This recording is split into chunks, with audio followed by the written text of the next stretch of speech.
नाज़रीन, मशरिक़ वुस्ता में खामोशी दिखाई ज़रूर दे रही है, लेकिन हकीकत में ये खामोशी किसी अमन की नहीं बल्कि एक नए तूफ़ान से पहले वाली खामोशी महसूस हो रही है। दुनिया भर के इंटेलिजेंस हलकों, फौजी हेडक्वार्टर्स और सफारती राहदारियों में इस वक्त सिर्फ एक ही सवाल गूंज रहा है, क्या ये जंग वाकई रुक गई है या सिर्फ अगले मरहले की तैयारी हो रही है। ताज़ा तरीन अपडेट्स ने पूरी सूरत हाल को मज़ीद पुरअसरार और ख़तरनाक बना दिया है।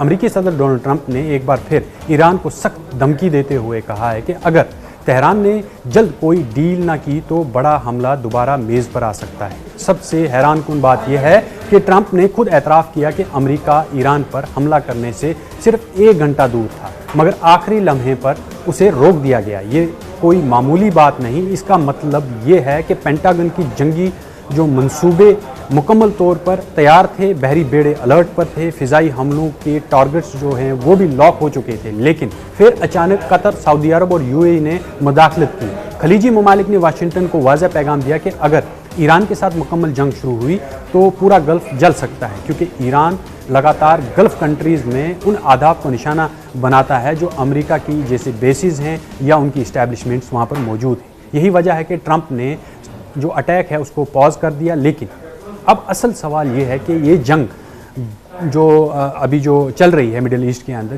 क्या ये वाकई जंगबंदी जो है इस वक्त हो रही है वाकई अमन के लिए है या अमेरिका और इजराइल सिर्फ नई जंग की तैयारी कर रहे हैं। अंदरूनी रिपोर्ट्स और हालिया डेवलपमेंट्स देखकर लगता है कि असल कहानी कहीं ज़्यादा पेचीदा है, क्योंकि एक तरफ मुज़ाकरात जारी हैं, दूसरी तरफ अमेरिका नई सैंक्शंस लगा रहा है। एक तरफ सीज़ फायर की बात हो रही है और दूसरी तरफ पेंटागन में नए मिलिट्री ऑप्शंस पर मीटिंग हो रही है, और यही चीज़ पूरी दुनिया को खौफजदा कर रही है, क्योंकि अब जंग सिर्फ मिसाइल और ड्रोन्स की नहीं रही बल्कि इकनॉमिक वॉरफेयर, सी ब्लॉकेड, प्रॉक्सी नेटवर्क और ग्लोबल पावर शिफ्ट की जंग बन चुकी है। आज की सबसे बड़ी अपडेट यह है कि ईरान ने दोबारा वाज़ेह किया है कि अगर इस पर हमला हुआ तो हरमुज़ जो है वो मुकम्मल तौर पर बंद किया जा सकता है।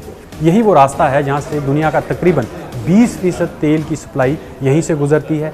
यानी अगर हॉर्मुज़ बंद हुआ तो सिर्फ मिडिल ईस्ट नहीं बल्कि पूरी दुनिया हिल सकती है। यूरोप बर्बाद हो सकता है। यूरोप की जो लाइफ लाइन है ऑयल की, वो यहीं से गुजरती है। तेल की कीमतें आसमान पर जा सकती हैं, आलमी मईशत झटके में आ सकती है और बहुत बड़ा नुकसान हो सकता है आलमी मईशत को, और कई ममालिक में फ्यूल क्राइसिस शुरू हो सकती है।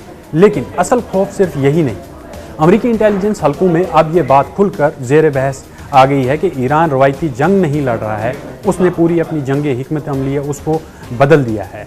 ईरान जानता है कि वो अमेरिका को बराह रास्त फौजी ताकत से शिकस्त नहीं दे सकता, इसीलिए उसने एसिमेट्रिक वॉरफेयर का रास्ता अपनाया। यानी लबनान में हिजबुल्लाह, यमन में हुसीज, इराक में मिलिशियाज और शाम में नेटवर्क, समुद्री हमले और जो साइबर अटैक्स हैं और साथ में ही ड्रोन स्वार्म्स, ये सब एक ही बड़े जंगी नक्शे का हिस्सा समझे जा रहे हैं। उसने यही हिकमत अमली अपनाई है। यही वजह है कि अमेरिका अब सिर्फ तेहरान से नहीं लड़ रहा है बल्कि पूरे रेजिस्टेंस नेटवर्क से लड़ रहा है, और शायद यही चीज़ इजराइल को भी सबसे ज़्यादा खौफजदा कर रही है। इजराइल ने इब्तदा में सोचा था कि चंद हफ्तों के हमलों से ईरान की मिलिट्री बैकबोन टूट जाएगी, लेकिन अब सूरत हाल मुख्तलिफ दिखाई दे रही है। ईरान मिसाइल अब इजराइल के शहरों तक पहुँच रहे हैं। तिल अवीव, हाइफा, बैत शमोना, ये सभी इलाके इसके जद में हैं। जैसे ये जो हमले हो रहे हैं लगातार, ये उन टारगेट्स को हिट कर रहे हैं जहां पर इजराइल के एयर डिफेंस सिस्टम्स मौजूद हैं, और ख़ास तौर पर इन हमलों से इजराइल के एयर डिफेंस सिस्टम पर दबाव बढ़ा और जिसने उनको नाकारा कर दिया। यही वजह है कि अब इजराइल और अमेरिका दोनों सीज़ फायर को सिर्फ अमन के तौर पर नहीं बल्कि स्ट्रेटजिक ब्रीदिंग स्पेस के तौर पर देख रहे हैं। और अब एक और खुफिया गेम सामने आ रही है। पाकिस्तान और खामोशी से इस जंग के शैडो जो प्लेयर्स हैं ये बन चुके हैं, क्योंकि इसमें चीन भी शामिल हो गया है। अब पाकिस्तान एक तरफ अमेरिका और ईरान के दरमियान प्रपोजल्स ले जा रहा है, दूसरी तरफ चीन पूरी कोशिश कर रहा है कि गल्फ मुकम्मल जंग में ना डूबे, क्योंकि इसकी जो एनर्जी लाइफ लाइन है वो इस खिते में है। लेकिन यहाँ सबसे ख़तरनाक बात यही है कि कोई भी मुल्क अब एक दूसरे पर मुकम्मल एतमाद नहीं कर रहा। अमेरिका कहता है कि मुज़ाकरात जारी हैं, मगर कैरियर्स भी गल्फ में मौजूद हैं। ईरान कहता है कि जंगबंदी कायम है मगर मिसाइल भी तैयार हैं। इजराइल कहता है कि वो अमन चाहता है मगर मिलिट्री ड्रिल्स मुसलसल बढ़ रही है। और यही वजह है कि दुनिया भर के माहिरीन और तज्ज़ियाकार अब एक ही जुमला बोल रहे हैं, वो है this war is paused not finished.